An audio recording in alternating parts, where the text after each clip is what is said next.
ہمارے بزرگوں کی لاشیں بھی دین دیا کرتی تھی، ان کی میتیں بھی لوگوں کو کلمہ دیا کرتی تھی، اور ہماری زندہ لاشیں لوگوں کو اسلام سے ہٹا رہی ہیں۔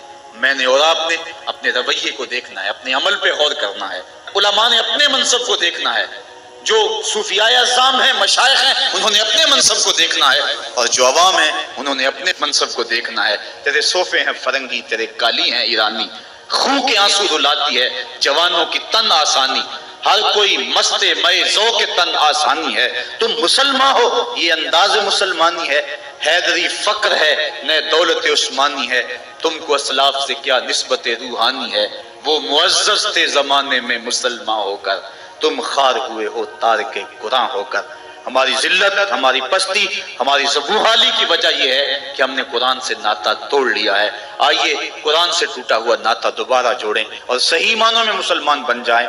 جب صحیح معنوں میں مسلمان بن جائیں گے تو دنیا کی بڑی طاقتیں ہمارے سامنے خم ہو جائیں گی۔ ہم تو 313 ہو کے نہیں دبے تھے، اب تو دنیا کی ایک بہت بڑی قوت ہے اہل ایمان۔ تو آئیے ہم قرآن مجید سے اپنے رابطے کو مضبوط تر کریں اور قرآن مجید کی جو تعلیمات ہیں ان تعلیمات کو اپنے معاشرے میں نافذ کرنے کی کوشش کریں۔ دیکھیے ہمارا معاشرہ اس وقت جس بد امنی کا شکار ہے، اور جو مالی وسائل اس وقت ہمارے پاس موجود ہیں اور آسائشیں اللہ کی طرف سے اس وقت برس چکی ہیں ہمارے اوپر، اس کے باوجود ہر طرف بے یقینی، بے نوری اور عدم اطمینان، اس کی بنیادی وجہ چونکہ طمانیت دولت میں نہیں ہے، یہ بات ذہن میں رکھیں، طمانیت لمبی گاڑیوں میں نہیں ہے، سکون کی دولت خوبصورت عورت کے پہلو میں نہیں ہے، طمانیت تمہیں ملے گی تو اللہ کی یاد میں ملے گی، طمانیت ملے گی تو ذکر الہی میں ملے گی، طمانیت تمہیں ملے گی، سکون کی دولت ملے گی تو قرآن کے دامن سے ملے گی۔ آج اتنا کچھ ہونے کے باوجود بھی رسوائیاں ہمارا مقدر ہیں، ذلت ہمارا مقدر ہے، اور آج ہمارا وجود امت مسلمہ کے لیے ایک داغ کی حیثیت رکھتا ہے۔ یہ ایک ایسا دکھڑا ہے کہ میں کس انداز سے اس بات کو آپ کے سامنے رکھوں، یہ اندر کی کیفیت ہے۔ اللہ تعالیٰ اس امت کو کھویا ہوا وقار عطا کر دے اور ہم اس جگہ پہ آ جائیں جس جگہ سے ہٹ کے ہم چلے گئے ہیں۔ قرآن فہمی کا نور اگر ہمارے دل میں اترنے لگ جائے تو ہماری زندگی خود بخود سہل ہو جاتی ہے۔ میں کل دیکھ رہا تھا قرآن مجید نے زندگی گزارنے کے 2 ضابطے بیان کر دیے، وَتَوَاصَوْا بِالصَّبْرِ وَتَوَاصَوْا بِالْمَرْحَمَةِ، یعنی صبر اور مرحمت، یہ 2 چیزیں ہیں جو معاشرے کو سکون اور طمانینت دیتی ہیں۔ یعنی معاشرے میں 2 طرح کے طبقے ہیں، ایک وہ طبقہ جو پریشانی، دکھ، اذیت، پسماندگی، بیماری، دکھ اور غم میں ہے، اور ایک وہ طبقہ جو خوشحالی، دولت مندی اور صحت، عافیت اور فراوانی میں ہے۔ اب دونوں کی ذمہ داریاں قرآن نے بیان کر دی۔ اگر ہم اس پہ آ جائیں اور قرآن کی اس تعلیم کو سامنے رکھ کے اپنے معاشرے کی راہیں درست کرنا شروع کر دیں تو ہمارا معاشرہ جنت بن جائے۔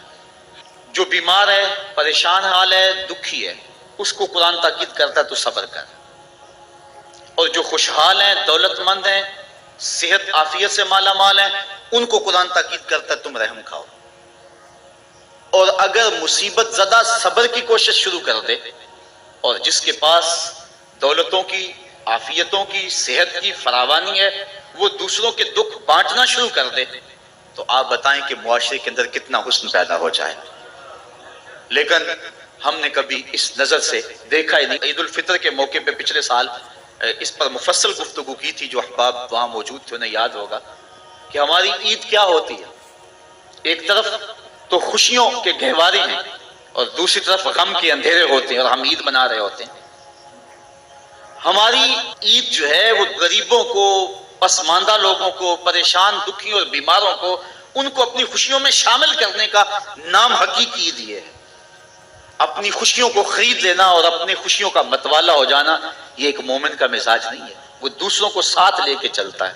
عید کے دن کلیجہ پھٹتا ہے جب ایک طرف امیر کا بگڑا ہوا بچہ گولڈن سیب کا ایک کونا کاٹ کے دوسرا کتے کے آگے ڈال رہا ہوتا ہے، اور دوسری طرف بیوہ کا غریب بچہ چھاپڑی لگا کے آلو چھولے بیچ رہا ہوتا ہے۔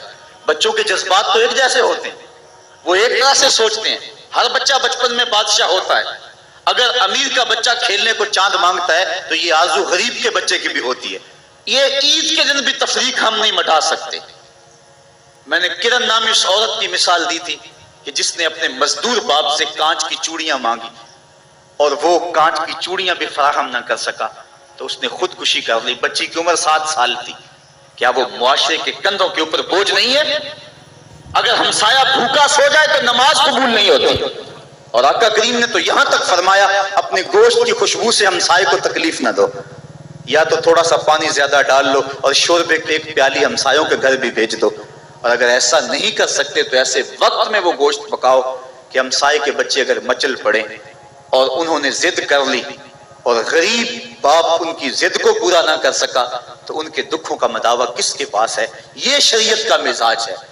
عید کے دن، عید کی رات جو موانست کی رات ہے، جو محبتوں کی رات ہے، دکھ لوگوں کے بانٹنے کی رات ہے، وہاں بے چراغ گھروں کا رخ کرو. اور جن کے گھروں کے اندر سکون اور طمانینت نام کی کوئی چیز نہیں ہے، جن کے گھر کے اندر خوشی نام کی کسی چیز کا بسیرا نہیں ہے، عید کے دن وہ دکھی گھر ڈھونڈو اور محبتیں جا کے ان گھروں میں تقسیم کرو. اور عید کی خوشیوں میں اگر ان کو شامل کر لیتے ہو تو یہ قرآن کا مزاج ہے. وَتَوَاصَوْا بِالصَّبْرِ وَتَوَاصَوْا بِالْمَرْحَمَةِ. ایک طبقہ جو ہے وہ بھی واویلا نہ کرے، دکھ آ جائے تو دکھ کو برداشت کرے. اللہ دکھ پر صبر کرنے پر بھی اجر رکھا ہوا ہے. ایک خاتون حضور کی خدمت میں حاضر ہوئی، حضور مرگی کے دورے پڑتے ہیں تو میرے لیے دعا کرو کہ میں جب گرتی ہوں تو میرا سطر بھی کھل جاتا ہے. تو آقا کریم نے فرمایا اگر تو کہے تو میں دعا کر دوں اور اگر تو صبر کر تو تجھے اللہ جنت عطا فرمائے گا. اس نے عرض کی حضور مجھے جنت والا سودا قبول ہے، مجھے یہ مرگی کے دورے پڑتے رہیں لیکن صبر کروں کہ جنت مجھے مل جائے. لیکن اتنا ہے کہ عورت ذات جب گرتی ہوں تو پردہ کھل جاتا ہے. یہ آرزو ہے کہ پردہ سطر نہ کھلے. فرمایا ہاں سطر نہیں کھلے گا لیکن مرگی کے دورے بدستور موجود رہیں گے. آقا کریم نے اس کو جنت کی بشارت دی. یہ تھے وہ لوگ جن کا اللہ پہ یقین تھا. جنت کے وعدے پہ اطمینان ہے اور جنت کے وعدے پر اپنی بیماری کو قبول کر رہے ہیں. ہم تھوڑا سا دکھ جھیلتے ہیں تو وابلہ مچا دیتے ہیں. قرآن نے دونوں کو جو ہے وہ آئینہ دکھایا اور رستہ بتلایا کہ جو محروم طبقے ہیں، غریب طبقے ہیں، دکھی طبقے ہیں، وہ صبر کا دامن نہ چھوڑیں، وہ اپنی غربت کو تماشا نہ بنائیں. اور دوسری طرف جن کو دولت کی فراوانی دی گئی ہے، جن کو صحت و عافیت دی گئی ہے، وہ اپنی عافیت قدوں میں بیٹھ کے عید کی خوشیاں نہ منائیں بلکہ وہ ان لوگوں تک پہنچے جو دکھی ہیں، جن کے گھروں کے چراغ بجھے ہوئے ہیں، جن کے گھر کے اندر روشنی نام کی چیز کوئی نہیں، جس کے گھر کے اندر سے ضیائیں اور خوشیاں روٹھ گئی ہیں، وہ ان کی خوشیاں ان کے گھر کی دہلیز تک پہنچانے کی کوشش کریں. عرش کا رب بڑا مہربان ہوگا، ان کے اوپر اپنی چھم چھم رحمتوں کا نزول فرمائے گا.